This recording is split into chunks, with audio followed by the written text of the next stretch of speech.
Namaskar and welcome to Sansad Television. I am Vishal Dahiya and you're watching our show Perspective, where we bring you detailed analysis of key national and international issues. Today we're going to talk about the world of artificial intelligence, that is AI. Now, Google on Monday unveiled an experimental conversation AI service called Bard, powered by Lambda, that is a language model for dialogue applications, a large language model that was developed and released by Google in 2021.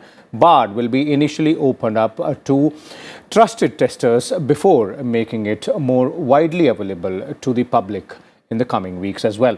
Now, Bard is considered as Google's response to ChatGPT, launched by San Francisco-based AI and research company OpenAI in November last year and backed by Microsoft. In recent weeks, ChatGPT has been all over the news, having surpassed the 1 million user mark before other popular applications like Instagram and TikTok. It has sparked competition in artificial intelligence and increased funding for AI research. So what does ChatGPT, Bard and other such AI applications bring to the table, and how will these developments in the world of AI impact our daily lives as well? To try and answer these questions in detail, we have with us a distinguished panel of experts. Let me first introduce them to you, beginning with Professor Mausam is joining us from the Department of Computer Science at IIT Delhi. He is also the founding head of Yardi School of Artificial Intelligence. We also have with us Subimal Bhattacharjee, an expert on AI, and Jiten, a cybersecurity expert, is also joining us. We also are joined by Mr. Khanderao. He's a policy strategist, technologist, and startup advisor. Welcome, all of you gentlemen, to Sansad Television. I'll begin with you, Professor Mausam, and let's first start by understanding what is ChatGPT and Bard. This is a very important question, very timely question. And if the audience doesn't know about ChatGPT, they should go and really start playing with it. ChatGPT is a language model. Now, what's a language model? A language model is that something, if you give it some command, it can sort of give you an answer, or it can complete the sentence, or it can write an essay. Basically, it has language capabilities. These kinds of very large AI systems are trained by taking, text openly available on the web, like the cat sat on the mat, and taking some words out, like create a blank, the cat sat on the dash, and the model is trained to answer mat, which is the actual sentence from which the actual word from which the sentence was taken. If you do this at a very, very large scale and have billions and trillions of parameters in the model starts to understand language the way you and I, to some extent, understand language. Okay. And so when we give it a new question, then the model is able to understand the question and then give you an answer to the question.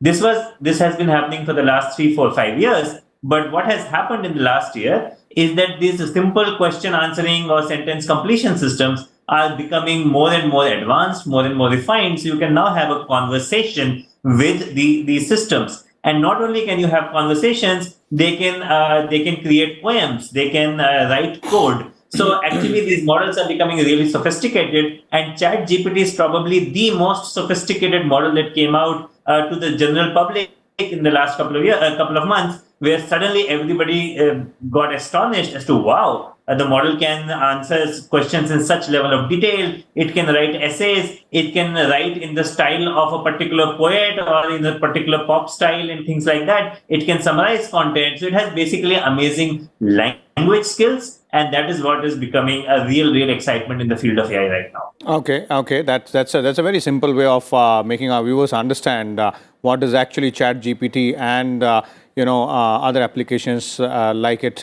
Bard, which has been recently launched, mean exactly.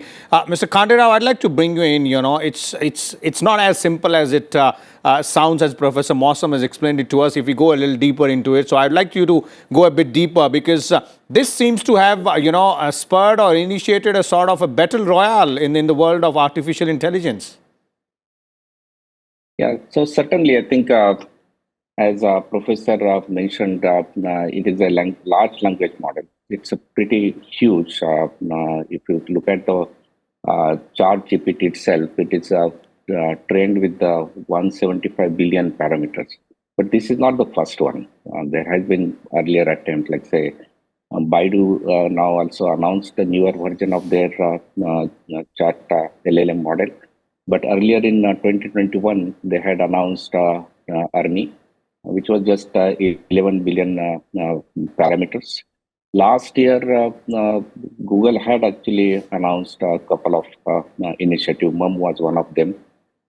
Google is one of the pioneer technologies in here. Right? So if you look at it, the artificial intelligence in the form of how the brain works, in terms of the neurons, or so how do we model that? So that started pretty much in 2012. Jeffrey Hinton was one of the co-author of the paper which cracked the ImageNet with the convolutional neural network problem. And it has been going on, evolving. And particularly when it comes to language models, one of the transformative technology like a transformers was introduced in 2018 by one of the paper from Google itself. That is a foundation which evolved into a BERT model, which is another, basically what Professor mentioned, that it can sequence the word and predict the next word. And that's what the foundation for the conversation. You can start with the dialogue into that. It evolved from there. Like a GPT is much more, is a generative model. So generative pre-trained transformation. The transformation is the foundational part, but it's a generative. So it means that you can create a new content. It is not just a search technologies was initially like say Google search or anything. They're mostly you have the data and you search that, you index it, and you should be able to match the keyword and probably with the semantic and some other intelligence. Like say Dr. Watson was one of the in 2015 or something IBM had launched. It pretty much good traction, but it was pretty much confined to certain data set, search technology rules, and it was put together to tackle that. Okay. But this, the neural networks based or the artificial intelligence in the modern form based is much more a gigantic steps taking it forward. And with this generative approach is something which is fascinating. Now you can just whether writing a poem, essays, or even movies. You can even put the characters and compose movies. It's predicted by 2013 there are a lot of movies based on the AI. At least you can see the some small web series or some cartoons, etc. will start getting out of that. So it's a very pretty paradigm shift technology from now for the future decades. I think you can see more and more it is evolving. And it's not just the language model, but in the videos and image, it is all coming up. Google had actually launched one of the few cases earlier. Indeed. Yeah, go ahead, please. Indeed. We'll come back to that aspect as well. But that brings me to another very interesting and important question. I'd like to bring in Jiten and Mr. Subimal here on that. Jiten, I'll start with you. This is considered to be a sort of a disruptive, model. When we're looking at these applications, it brings in a lot of new, interesting ways to look at things or perhaps solutions as well. But is it all good news? I think yes, obviously any technological development, whether you like it, dislike it, but you can't avoid it, so it's better you welcome it. Okay. So it is a news, whether it will be good or bad, that is for the history to judge. But I think it is definitely a good news in our technological evolution, and the way how we use it depends on the way society is going to regulate the use of AI. I foresee three disruptions from these technologies. As Professor Mausam and Dr. Khanderao rightly pointed out, these are not analytical models. I mean, we have been long sold over 5 years. Every single startup company is claiming there's analytical tools and big data analysis as AI. I think this is the first time we are seeing a generative language model which can actually understand things and comprehend things, and it can do it in real time. So the first, the ability to write a poem, write a code, and even develop a virus, write a virus. I think there are going to be disruptions in all sectors, but that is going to throw three challenges. One, it is going to change the way we learn. I think with the evolution of this autocorrect feature in mobile phones, I think 2 generations lost our ability to learn spellings at the right time. We got dependent on autocorrect model. With the evolution of linguistic models in the emails where they were auto-completing sentences or suggesting sentences when you're drafting an email, I think a generation started to lose the way you write and communicate. I mean, write good sentences. I mean, you were just depending on whatever autocomplete was. So the difference between writing a good letter, bad letter, aggressive letter, assertive letter, or a defensive letter was lost. Now, the moment if a AI start doing assignments, start passing exams, write poems for you, or even write essays, I think our ability to learn, fail, learn from our mistakes, innovate will be greatly affected. I'm not saying it will be harmed, but it will have a huge effect because when you do experiments in a physics lab, you fail, and I mean, out of great failures, between the fail lies innovation. Okay. And if you don't fail, if you just depend on an AI and whatever correct answer it gives you, you will not experiment. So I think it is going to affect learning. Second, I think this current ChatGPT model is working on a data set of 2021. But when it comes to Google, I think Google has the biggest data bank of mining the whole internet. I think biggest developments on neural networks. I think one of the finest developments in AI. And if they can use real-time data, I think that is going to be very dangerous because I think, as Dr. Mausam mentioned, I think IBM and Dr. Khanderao mentioned, even IBM Watson was using curated data when they were training the model. They were seeing what was being fed to AI. But here, if you use AI and this linguistic generative models in the real-time data without any curation, I mean, the risk of poisoning the data itself is very, very huge. And that is going to be the biggest challenge. Okay. Third, I think the biggest question for us today for the humanity, everybody's claiming, I think one of the Google engineers last year claimed that Lambda, Google's AI had become sentient. Sentient means that they had the ability to think, feel, and react. Okay. I think that would start linking. And Google did not respond to it, but they put that engineer on the administrative leave. There have been several claims in the past. So I think we are just a decade away from having a sentient AI. And if that happens, I think there will be a race among robots or AI to act like humans, and humans will be acting and thinking like robots. Okay, so Jiten, you said that yes, it is all good news, but then there are concerns as well, and those are the concerns or the challenges, in the way you put across there.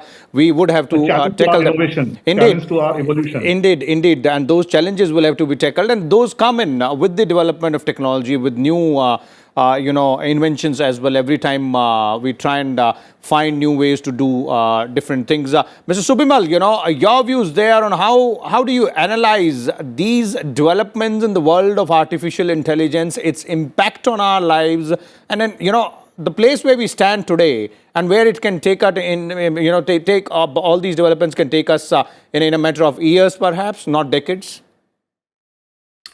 Yeah, thank you, Mr. Vishal. I think the three experts before me have really laid out the whole issue in perspective. The fact of the matter is that we have to, or we are actually now learning to live with the advances in technology. We do not shun it outrightly, although there are quarters who think that we can still live in an isolated planet. But having said so, I think the way forward is, of course, that you have to manage how you respond, how do you imbibe, how do you accept these technologies, which often can be disruptive. Now, the disruptive perspective of this current transformer technology.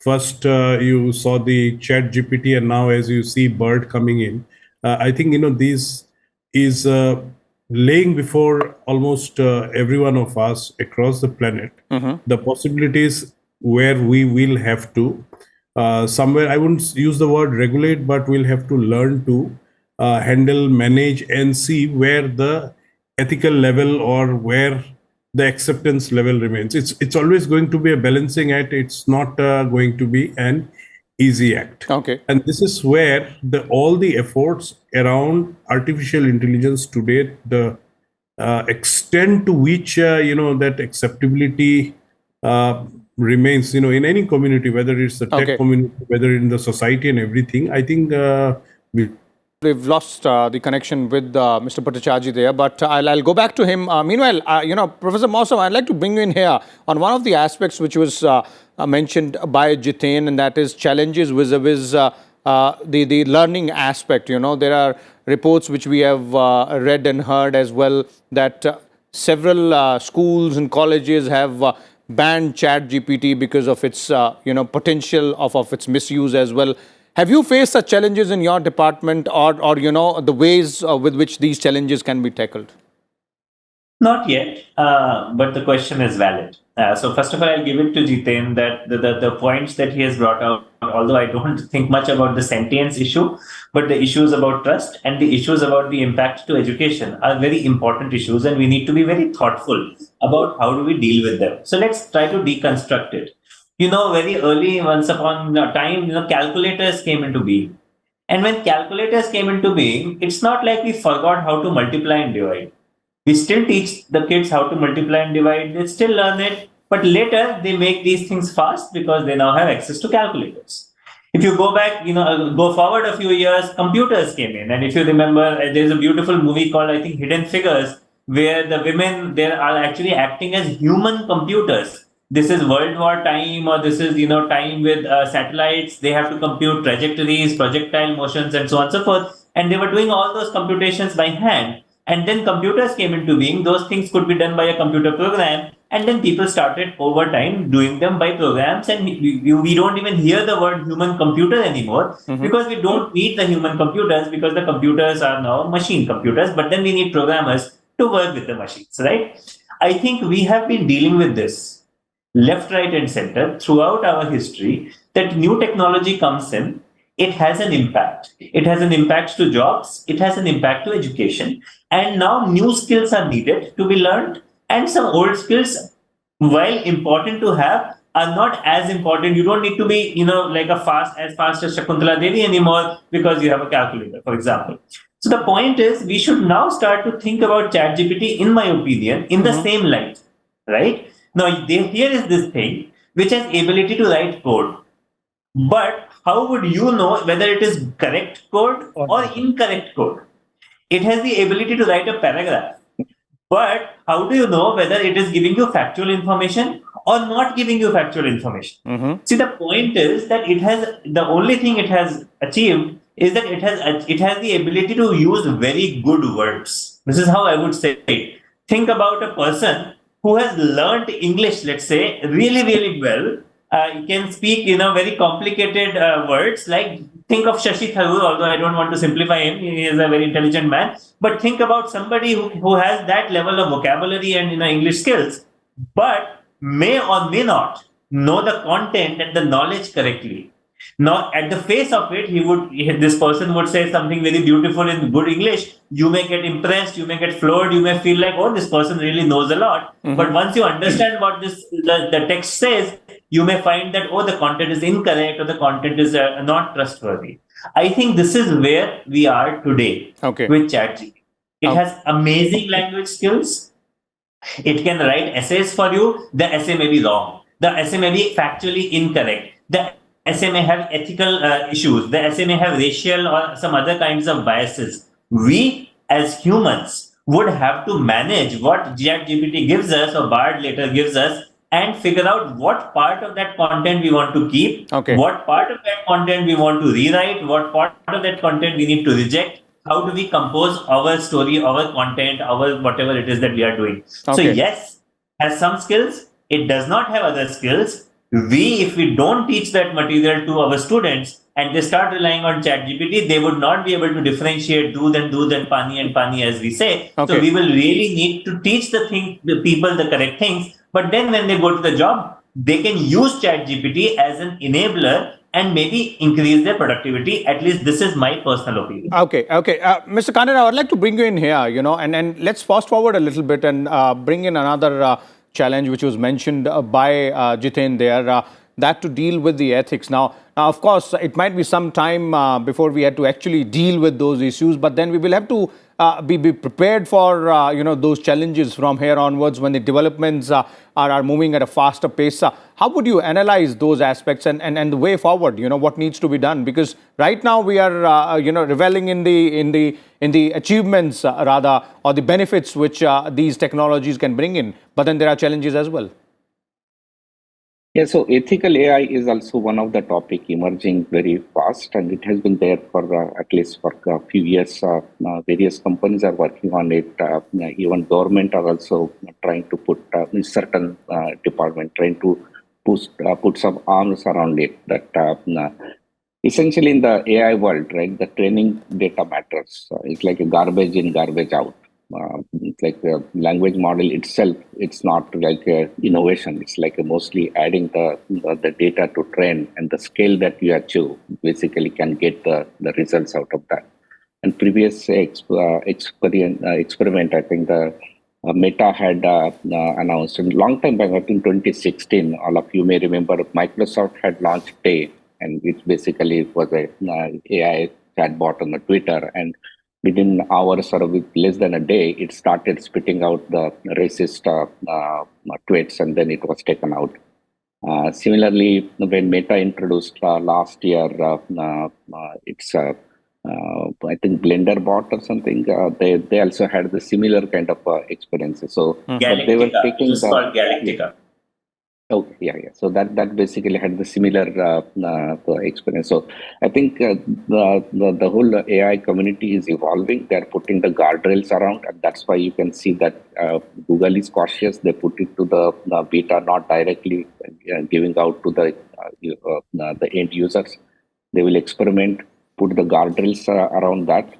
But you have to have that balance, that you have to have a freedom so that the whole AI creativity can also manifest, but also put the guardrails around that, at least certain around ethics, biases, those type of, even you can use the same knowledge to give me the how to construct a nuclear bomb. Okay. You can't. It's available information, but it's not all the rules will be put around that. And ethics around that. Okay. Jiten, quickly, I want to sum it up with you before we bring this to an end. We're running short of time. But in terms of if we do a sort of a SWOT analysis here or cost and benefit analysis, the kind of benefits which we believe we can have from this technology, the kind of challenges which are there, how cautiously would you say we have to move from here onwards? I think in a developing country like India, with one of the biggest smartphone and internet populations in the world, we must regulate now and not wait for it to disrupt it completely. I mean, I agree with Professor Mausam that AI has to be an enabler in the future, but it doesn't have to be an alternative. I mean, he rightly said that, calculators came, we learned to live with them. We still continue to learn and then use calculators, as we grew up. Computers came in, but remember, they were all sector specific. Calculator could only calculate, it could not write an essay. Computers could only do an offline job, make it faster, more analytics you could store. But this is like going to be in every sector. I mean, yesterday there was a news that smugglers were searching how to smuggle drugs into Europe, and ChatGPT were giving 5 different ways. So I think one of the best ideas would be to regulate it now, especially ban teenagers from using it, and even if they want to learn it, it could be done under parental or school supervision, so that they understand the technology but not use it. So as an alternative to their own learning. Now, second, I think it is also a very important lesson for us that Google survived for 2 decades because they collated the whole and collected whole world's data, mined it, and commercialized it. ChatGPT or any other bot is also trained on data, and that is why we must learn the value of our data, which we freely give twiddling away to Google, Facebook, and everywhere. I think India must now have data sovereignty, have our own nationalization of data, and use it for our own commercial and economic gains and technological gains. And last, I think the battle or clash of titans will not be between ChatGPT or Google. I think it is going to be US versus China. Okay. I mean, Americans have a habit to develop something, keep it on the gaps and use for intelligence as long as they can, and then they make it public. Chinese have a habit of rolling it out and making it public. I mean, they've already been using AI-based anchors for TV shows. So I think and China is the biggest investor in the world in AI. I think 70 to 80% of the investments in AI by all different independent researchers say have come from China. So what will be the Chinese answer to ChatGPT and Google's Lambda will be a very interesting thing to watch. Okay. Indeed, there are challenges, and some of them all of you mentioned out there. In fact, China using, AI. And Vishalji, prepare for a scenario where a rogue regime or a rogue state will be using, imagine they're using AI for autonomous killer robots. I think, how do you regulate that? Indeed. Those are larger challenges, and we will have to look at them. You're right, Jiten, and we will, of course, have to have a much larger debate on this. We'll come back and revisit this. Of course, this is a developing technology, and we will have to keep a tab on that. Thank you so much again, Jiten, Mr. Khanderao, Professor Mausam, and Mr. Subimal as well, who was earlier with us for sharing his views and insight on these aspects. As our experts were pointing out, of course, these are exciting times to be in when we talk about developments in the world of technology, specifically artificial intelligence. There are lots of benefits out there with the newer technologies being rolled out, newer versions, but then we will have to also be on the lookout for various challenges and how to deal with those challenges on the way. We'll come back again with a different topic and take you through all the details and specifically on AI as well. Till then, keep watching Sansad Television. Thank you.